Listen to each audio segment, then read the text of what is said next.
নমস্কার বন্ধুরা, সুপ্রভাত। আবার চলে এসেছি আজকে একটা নতুন ব্লগ নিয়ে তোমাদের সামনে। ছেলে স্কুলে যাওয়ার জন্য একদম রেডি হয়ে গেছে। বাস স্ট্যান্ডে দাঁড়িয়ে আছি দুজনে। আজকে এরকম ড্রেস, কারণ আজকে ওদের গেমস ক্লাস। এই দেখো, এখানে দাঁড়িয়ে দাঁড়িয়ে দেখতে পেলাম আকাশে একদম চাঁদ মামা উঁকি দিচ্ছে। তখনও সূর্য মামার দেখা নেই, চারিদিকটা হালকা হালকা কুয়াশা, তখনও সেভাবে রোদ ওঠেনি, একদম ভোরবেলা। তো যাই হোক, দাঁড়িয়েছিলাম, বাস এসে গেল, ওকে তুলে দিলাম, তারপরে বাড়িতে চলে এলাম। বাড়িতে এসে যেরকমটা তোমরা জানো যে আমি একটু ওয়ার্কআউট করে নিই সকালবেলাটা, সেরকমই করতে ছাদে চলে গেলাম। চলে এসেছি ওপরে, যেমনটা দেখলে আমি সিঁড়ি দিয়ে উঠছিলাম। খুব সুন্দর লাগছে কালকেও আজকেও, যে একদিকে সূর্য আর একদিকে চাঁদ। মানে এত ভালো এই দৃশ্যটা, কি বলবো। কতটা ভিজিবল হচ্ছে জানি না, আমার পিছন দিকটা সূর্যের, দেখতেই পাচ্ছ সূর্যটা, আর এই দিকে হচ্ছে চাঁদ। এত ভালো লাগে এই দৃশ্যটা, কি বলবো। কালকেও আমি এটা ক্যামেরা বন্দি করেছি, আর আজকেও খুব ভালো লাগছে। আর জানোই তো, প্রচুর পায়রা ছাদে। তো যেখানে যেখানে ওরা খাবার পায়, ওদের এটা একটা রুটিন হয়ে গেছে, যে ওরা জানে যে এখানে গেলে আমি খাবারটা পাবো। আমরা একেবারে দলবদ্ধভাবে, দেখতে পাচ্ছ কি না জানি না, আমি তোমাদের একটু জুম করে দেখাই। ওইখানেই ওরা চলে যাচ্ছে, এত পায়। এই দেখো, ওই জানলাটায়, আমাদের পাশে ফ্ল্যাট অক্সফোর্ড ভিউ, ওই জানলাটায় আমার মনে হয় রেগুলার বেসিসে ওরা খাবার দেয়, যার জন্য পায়রাগুলো একদম রুটিন মাফিক ওখানেই যাবে, ওখান থেকে আবার এই দিকে আসবে। এই দিকের আরেকটা জায়গা আছে, সেখানে আসবে। এই যে ব্লু অ্যাসবেস্টাসটা দেখছো, এইটার ওপরে ঠিক আসবে আবার সব উড়ে। তো ওদের ব্যাপার আছে। আছে বলতে, মানুষ বলো, পাখি বলো, পশু বলো, সবাই তো সেই খাবারের খোঁজেই এক জায়গা থেকে আরেক জায়গা। খাওয়াটাই হচ্ছে সব আর কি, এরকম একটা ব্যাপার। বেঁচে থাকাটাও সেই খাওয়ার জন্যেই, আবার খাচ্ছি বলেই বেঁচে আছি, সব ওই একই। তা যাই হোক, এরাও তাই, এরাও সারা রাতের পর ভোরবেলা থেকে পাগলের মতো করতে থাকে, কোথায় গেলে একটু খাবার পাবো। তো এরকমই এদিক থেকে ওদিক, ওদিক থেকে সেদিক উড়ে উড়ে বেড়ায়। তো চলো, আমি ছাদে এসে গেছি, এবার একটু ওয়ার্কআউট করে নিই, তারপরে আবার আসছি তোমাদের সামনে। রোজই বলি যে আমি সকালবেলা একটু ওয়ার্কআউট করি, কিন্তু ওয়ার্কআউটটা তোমাদের সঙ্গে কোনোদিনই শেয়ার করা হয়নি আমার আজ অবধি। তো আজকের ভিডিওতে ভাবলাম তোমাদের সাথে একটু শেয়ার করি যে আমি কী ধরনের ওয়ার্কআউট করি বা কেমনভাবে করি, এর উপকারিতা কী, সবটাই একটু হালকা শেয়ার করব তোমাদের সাথে আজকে। দেখতেই পাচ্ছ, ফার্স্ট আমি করছি নেক এক্সারসাইজ। নেক এক্সারসাইজ, এটা হচ্ছে সার্কলিং, তার আগেরটা আপস অ্যান্ড ডাউনস ছিল। যারা তোমরা রেগুলার ফ্রি হ্যান্ড করো, তারা মোটামুটি এই এক্সারসাইজগুলোর সঙ্গে পরিচিত। গলা বা ঘাড়ের কাছে কোনোরকম কোনো মেদ থাকলে এই এক্সারসাইজগুলোর মাধ্যমে সে মেদগুলো ঝরাতে সাহায্য করবে। তারপরেই আমি করে নিচ্ছি শোল্ডার এক্সারসাইজ। এই যে শোল্ডার রোলিংয়ের এক্সারসাইজটা, এইটাও খুব ভালো একটা এক্সারসাইজ ফর ব্যাক পেন এবং তোমার হাতের জন্য। হাতের যদি কোনো রকম কোনো প্রবলেম থাকে, বা শোল্ডার আর কাঁধ যদি, কাঁধ আর ঘাড়ের যদি কোনো প্রবলেম থাকে, তো এই রকম কোনো ব্যথা বা এরকম এখানকার কোনো রকম কোনো মেদ ঝরাতে এই এক্সারসাইজটা কাজে লাগে। এরপরে যেগুলো করছি, এগুলো হচ্ছে একদম হ্যান্ড লিফটিং যেগুলো। তো সেগুলোতে যেটা মেনলি হয় সেটা হচ্ছে যে বেশিরভাগ মায়েদেরই বা বেশিরভাগ মহিলাদেরই যে প্রশ্নটা থাকে, যে আমার ফ্রন্ট পোর্শনটা খুব বিচ্ছিরি রকম শেপ হয়ে গেছে এবং ঝুলে গেছে। তো সেটাকে যদি আমি প্রপার শেপে আনতে চাই, বা একটু যাতে প্রপার দেখায়, তো তার জন্য এই এক্সারসাইজগুলো হচ্ছে একদম পারফেক্ট। এইটা হচ্ছে হ্যান্ড এক্সারসাইজ আরেকটা। এইটা যেটা আমরা নর্মালি আমি যেটা করছি, এটা হচ্ছে ওয়েট লিফটিংও বলতে পারো। তো সেই ওয়েট লিফটিং আমি কোনো কিছু করছি না, ওয়েট লিফটিংটা আমি হাতের সাহায্যে করি। হাতটা মুঠো করে তুলি, আর নর্মাল ছাড়ারটা নর্মালভাবে ছেড়ে দিই। এটা হাত প্লাস কোমর দুটোরই এক্সারসাইজটা হচ্ছে হেল্প করে। তো কোমর বলো, হাত বলো, ঘাড় বলো, সবটাই এটাতে ভালোভাবে কাজ দেয়। তো এইরকমই কিছু এক্সারসাইজ ফ্রি হ্যান্ড আমি করি। তারপরে তো হাঁটা আছেই, হাঁটাটা মেন। হাঁটাটা আর তোমাদের সাথে শেয়ার করিনি, সেটা আর কি শেয়ার করব। আর এই যে যেটা দেখছো, এইটাতে খুব ভালো কাজ দেয় পেটের মেদ কমাতে। বেশিরভাগ মহিলা বলো, বেশিরভাগ পুরুষ বলো, সবারই মানে মানুষের পেটের মেদটাও অস্বাভাবিকভাবে বেড়ে যাচ্ছে দিন দিন, এবং তার জন্য হয়তো কিছুটা দায়ী আমরাই। এবং সেটাকে যদি তোমরা ঝরাতে চাও বা কমাতে চাও, তাহলে এই এক্সারসাইজটার জুড়িমেরা ভার। তো এইভাবেই আমার মোটামুটি ওয়ার্কআউট চলে।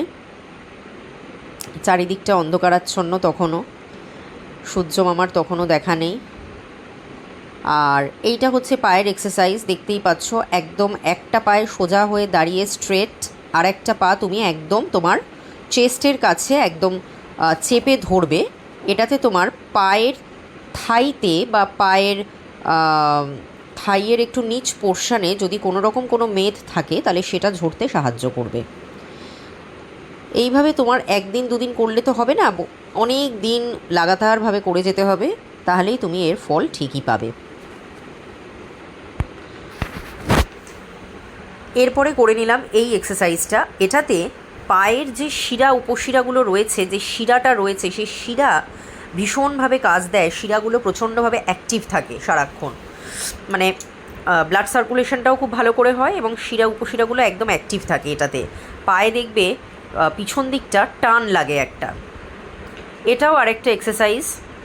কোমর, পা সবটাই এটার মধ্যে ইনভলভ থাকে। পাটা সামনের দিকে একটু হালকা বেন্ড করে পিছন দিকে মাথাটা হেলিয়ে দিতে হয়, যতটা সম্ভব ততটা।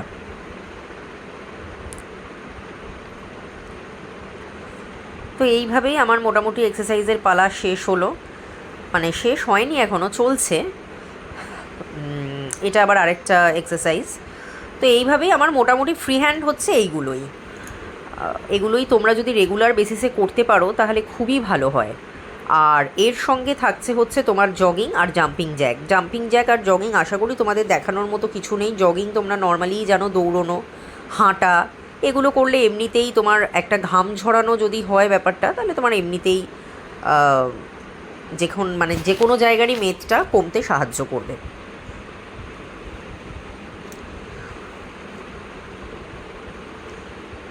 এটাও দেখতে পাচ্ছ আরেক ধরনের এক্সারসাইজ, যেটাতে কিনা পেটের মেদ, পা, হাত সব কিছু ফুল বডি মুভমেন্ট হচ্ছে। নিজের দেখেই নাও নিজেরাই। তো এগুলোই আমি সকালবেলার দিকটা করি।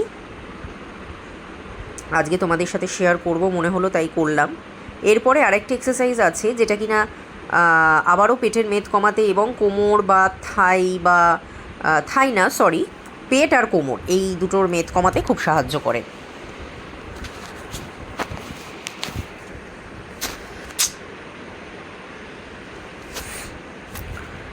তো এইভাবেই শেষ হলো আমার এক্সারসাইজ। আর ওই যে তোমাদের বলেছিলাম মনে আছে একদিন, যে তোমাদের সাথে আজকে শেয়ার করলাম কিছু কিছু ওয়ার্কআউট, সবটা আর করা হয়ে ওঠেনি। তো সেই ওয়ার্কআউটগুলো সত্যিই খুব উপকারী, এবং তোমরা যদি রেগুলার বেসিসে এগুলো করো, তোমরা নিজেরাই বুঝতে পারবে ওয়েট লস কতটা হলো। তবে হ্যাঁ, ভালো করে ঠিক করে করতে হবে। ওই কোনো রকমে গাছাড়াভাবে করলাম সেরকম করলে হবে না। প্রপার প্র্যাকটিসটা খুবই দরকার। আর তার সাথে হচ্ছে হাঁটাটার ভিডিও আমি আর করিনি। তো প্রচণ্ড জোরে স্পিডে হাঁটতে হবে, মানে ঘাম ঝরার মতো করে হাঁটা। এখন তো শীতকাল, বা আমি যে সময়টা করছি এই সময়টা এতটাই একটা মানে ঠান্ডা আবহাওয়া, মানে অতটা ঘামছি না, কিন্তু আমার মানে একটা মানে নিঃশ্বাসে কষ্ট, মানে একটা হাঁপানো, এই ব্যাপারটা আসতে হবে। তা যাই হোক, তো হেঁটে একদম ঘাম ঝরানো যতক্ষণ না হচ্ছে ততক্ষণ বুঝবে ক্যালোরি ঝরবে না। আর প্রত্যেকটা মানুষেরই একটু ফ্রি হ্যান্ড আর একটু হাঁটাহাঁটি করাটা খুবই দরকার। হ্যাঁ, আমরা হয়তো জ্ঞান পাপি, নিজেরা বলি, আবার নিজেরা অনেক সময় করিও না। কিন্তু হ্যাঁ, মাথায় রাখতে হবে, করতে হবে। ওই আজ নয় কাল, কাল নয় পরশু, এরম করে করে করে করে শুধু দিনের পর দিন চলে গেলেই হলো না। একটা প্রপার দিন নিজের মনের জোর নিয়ে উঠে শুরুটা করে দিতে হবে, ব্যাস। তারপরে দেখবে অটোমেটিক্যালি তুমি যেদিন করবে তার পরের দিন থেকে তুমি নিজেই সেই ওঠার ওই তাগিদটা পেয়ে যাবে। তো এইভাবেই চলো, আমার ওয়ার্কআউট তো চলছে। আর এবার আস্তে আস্তে হালকাই রোদটা উঠছে। সব সময় চেষ্টা করবে সকালবেলা, মানে যত ভোরে পারো হাঁটার। প্রোটেকশান নিয়েই হাঁটো, টুপি, মাফলার, কারণ এখন এই ঠান্ডাটা পড়ছে, আর এই ঠান্ডাটা চট করে লেগে গেলে খুব খারাপ। তো সেটা মানে যা যা দরকার সমস্ত মানে করেই তবে কি আমার হাঁটাটাকে চালু রাখতে হবে। এই নয় যে ঠান্ডা পড়ছে বলে আমি হাঁটবো না বা ওয়ার্কআউট করবো না। সবসময় মনে রাখবে শীতকালে যে কোনো কষ্টকর কাজ করা খুব ইজি এবং মানে খুব আরামদায়ক। অতটা আমরা ক্লান্ত হই না যতটা না গরমকালে হই। তো যাই হোক, চলো একটু জাস্ট 5 মিনিট রেস্ট নিয়ে নিচ্ছি। জানি রেস্টের মাঝখানে কথাবার্তা বলতে নেই বা একটু চুপচাপ শুয়ে থাকলে ভালো হয়। তা আমি কার্পেটটা আনিনি আজকে, তো যার জন্য আমি শুচ্ছি না, জাস্ট এমনি হালকা একটু মানে এরকম একটু তোমাদের সাথে কথা বলতে বলতে হাঁটছি। এইবার বাকিটুকু করে তারপরে শেষ করব। দেখো ওয়ার্কআউট আজকের মতো ডান। মানে কথা বলতেও জড়িয়ে যাচ্ছে, যে যাই হোক ওয়ার্কআউট আজকের মতো ডান একদম। কোনো মানে সব একদম করেছি। তো আজকে প্রায় 7টা বাজতে যায়, 6টা 20-তে শুরু করেছি, তো 6টা 20 থেকে 7টা। আর একটু করলে ভালো হতো, কিন্তু আর আজকে ভালো লাগছে না, মানে হাঁপিয়ে উঠছি কেন কে জানে। তা যাই হোক, চলো এবার নিচে যাই, নিচে গিয়ে একটু রেস্ট নিয়ে তারপরে উঠে আবার কাজকর্মে লাগবো। দেখো আমি সিঁড়ি দিয়ে নেমে পড়ছি বা ঘরে ঢুকবো এবার। একবারে তোমাদের সঙ্গে দেখা হবে আবার, একদম স্নান টান সেরে সব কিছু ঘর দুয়ার গোছগাছ করে একদম দেখালাম, সব কিছু কমপ্লিট। এবার যাব কিচেনে রান্নাবান্নার প্রিপারেশান নিতে। আজকে শ্বশুরকে দিয়ে বাজার থেকে আনিয়েছিলাম পার্শে মাছ, অনেক দিন ধরে খেতে ইচ্ছা করছিল, তাই শ্বশুরও একদম পারফেক্ট বড় বড় সাইজের পার্শে মাছ নিয়ে এসছে। আর তার সাথে রান্না করব পুঁই শাকের তরকারি। আনাজটা কেটে রেখেছি, শাকটা কাটা হয়নি। মাছ ভাজা হয়ে গেছে, এবার হালকা করে তেলে বেগুন ভেজে নিচ্ছি। মাছ আর বেগুন টোটালি ভাজা কমপ্লিট। এইবার কড়াইতে সর্ষের তেল গরম করে তার মধ্যে দিয়ে দিলাম কালো জিরে, এবং কালো জিরের মধ্যে দিয়ে দিলাম পেঁয়াজ। এই কালো জিরের মধ্যে পেঁয়াজটা ভাজা ভাজা হবে, ভালো মতো ভাজা ভাজা হয়ে গেলে তারপরে এর মধ্যে দিয়ে দিতে হবে নুন, হলুদ। দেখতেই পাচ্ছ ভালো মতো ভাজা ভাজা করছি। মাঝখানটায় তোমাদের দেখানো আর হয়নি, নুন হলুদ দেওয়ার পর কাঁচা লঙ্কা দিয়ে দিয়েছি। এইবার দিয়ে দিলাম টমেটো। তো ভালো করে খুন্তি দিয়ে টমেটো, পেঁয়াজ, কাঁচা লঙ্কা একেবারে ভালো করে দেখতেই পাচ্ছ আমি যেরকম খুন্তি দিয়ে দিয়ে মানে থেতো করে করে দিচ্ছি, ওই রকম করে দিতে হবে, একটু মিশিয়ে দিতে হবে আর কি, কোনো জল অ্যাড করতে হবে না। এইভাবেই হবে রান্নাটা, খেতে অপূর্ব স্বাদ হয়। মানে আমি জানি হয়তো তোমরাও অনেকেই এই পদ্ধতিটা জানো, এই রেসিপিটাও জানো, তবুও যারা জানো না তাদের জন্য দিলাম, ইচ্ছে হলে করো। এর মধ্যে দিয়ে দিলাম পরিমাণ মতো সর্ষে বাটা। তোমরা শুধু সর্ষে বাটা দিয়েও করতে পারো, পেঁয়াজ আদা রসুন দিয়েও করতে পারো, আবার পেঁয়াজ বেগুন এবং সর্ষে এটা দিয়েও করতে পারো। তো যেটা দিয়েই করো না কেন স্বাদ হবে একদম ফাটাফাটি। সর্ষে বাটা দিয়ে নাড়াচাড়া করে চিনি দিলাম, চিনি দিয়ে তারপরে পরিমাণ মতো ঝোল দিয়ে দিয়েছি। এরপর ঝোলটা ফুটে উঠলে দিয়ে দিয়েছি মাছ বেগুন এবং নামানোর আগে ধনেপাতা আর সামান্য একটু কাঁচা সর্ষের তেল। এই দেখো, এই হচ্ছে আমার ফাইনাল প্রিপারেশন। খেতে তো যেরকমটা বললাম অপূর্ব হয়েছিল, তো তোমরাও করে দেখবে, আশা করি তোমাদেরও ভালো লাগবে।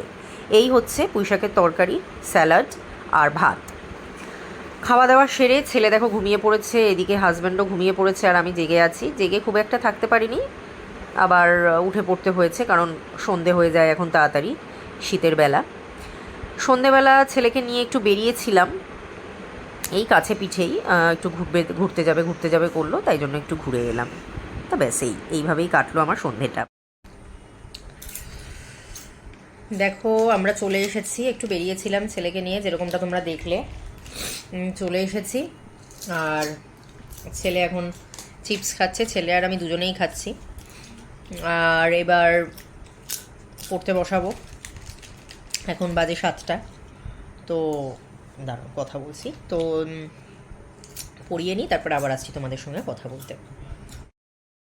পড়ানো হয়ে গেল, এবার চলে এসেছি ডিনারের প্রিপারেশান নিতে। অলরেডি শুরু করে দিয়েছি, ভুলে গেছিলাম ভিডিওটা করতে, মাঝখানেই ভিডিওটা করলাম আর কি। রাত্রিবেলাও সেম রান্নাই আছে, একটু গরম করে নেব মাইক্রোওয়েভে, আর সাথে আছে রুটি আর আমাদের ভাত। আমি আর ছেলে ভাত খাই, আর বাকিরা রুটি খায়। এই দেখো ছেলে খেতে বসে গেছে, অলরেডি খাওয়া প্রায় চলছে শেষের দিকে। সারা দিনটা আজকে তোমরা আমার সাথেই ছিলে, সবটুকু শেয়ার করবার চেষ্টা করেছি। আর এখন এবার হাজব্যান্ড কাজ ছেড়ে ওপরে এলে তারপরে আমরাও আমাদের ডিনার করে শুয়ে পড়বো, আর কিছুই দেখানোর নেই। তো চলো আজকের ব্লগটা এখানেই শেষ করছি। সবাই ভালো থেকো, সুস্থ থেকো, আর ব্লগগুলো দেখো, বেশি বেশি করে আরও নিজেদের কমেন্ট পাস করো, যে যাই হোক যেটাই তোমাদের মনে হয় সেটুকুই কমেন্টে লিখো। আর চ্যানেলটা সাবস্ক্রাইব করে দিও যারা এখনও করোনি, লাইক কমেন্ট শেয়ার তো অবশ্যই। তো চলো আজকের মতো এখানেই শেষ করছি, আবার দেখা হবে অন্য কোনো একটা দিনে, অন্য কোনো একটা ব্লগে। Good night.